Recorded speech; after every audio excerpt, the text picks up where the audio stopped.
अस्सलाम वालेकुम दोस्तों, आवाज़ मोहम्मद यासीन है। तमारी सी रहा आयो सिंधी शोबिज़ अपडेट। दोस्तों जो कि इन वीडियोज़ में मां तव्हांखे ॿुधाइण वारो आहियां त ड्रामा सीरियल लॾो पाॾे जे बारे में। दोस्तों लॾो पाॾे ते जीअं त जेको ड्रामो आहे उहो हिन वक़्तु लॾो पाॾे ते ड्रामो अची चुको आहे, जंहिंजा तक़रीबन 5 एपिसोड अची चुका आहिनि।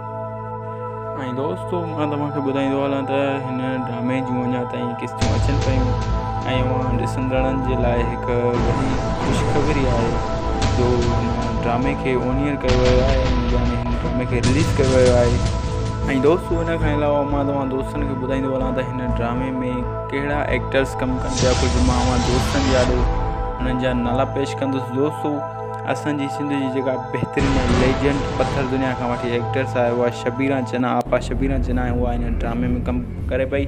ऐं उन सां गॾु हुनजी जेका धीउ आहे तानिया चना, ॾाढनि जे ॾे जी बहितरीनु एक्टर्स जंहिं पंहिंजो तमामु बहितरीनु रोल कयो ॾाढनि जे ॾे ड्रामे में, उहा तानिया चना हिन ड्रामे में लॾो पाॾे ते ड्रामे में कमु करे पई। ऐं दोस्तों मां तव्हांखे ॿुधाईंदो हलां त असांजी हिन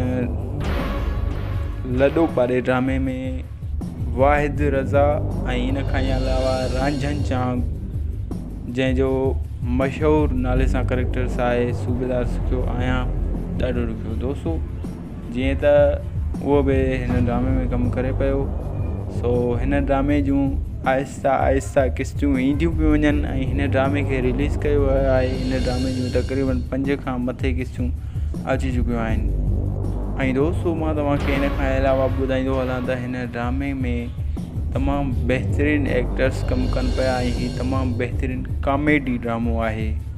दोस्तों हिन ड्रामे जूं 5 किस्तियूं अची चुकियूं आहिनि ऐं हिन ड्रामे खे ज़ोर ऐं शोर सां हलाए पियो वञे।